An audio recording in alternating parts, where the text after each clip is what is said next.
pakai sama 44 untuk panel tapi yang audio panel tu untuk panel pun dia jenis pakai yang sensor road sensor. Bila dia kurang dia auto on terkilat tu tambah air.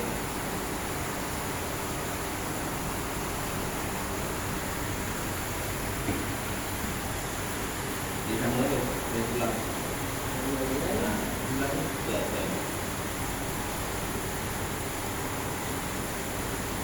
sama je.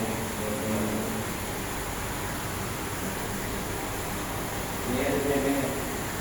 Kopi punya panel tu je.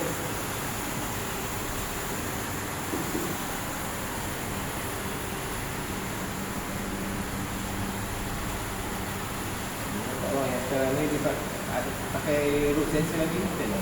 Yang terbaru, sistem baru. Ni lama punya roster. Pakai root lah.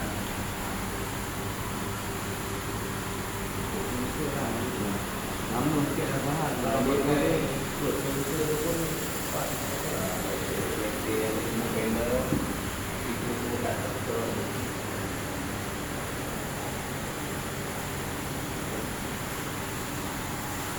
Saya tunjuk belah mana? Dia pintu belah mana?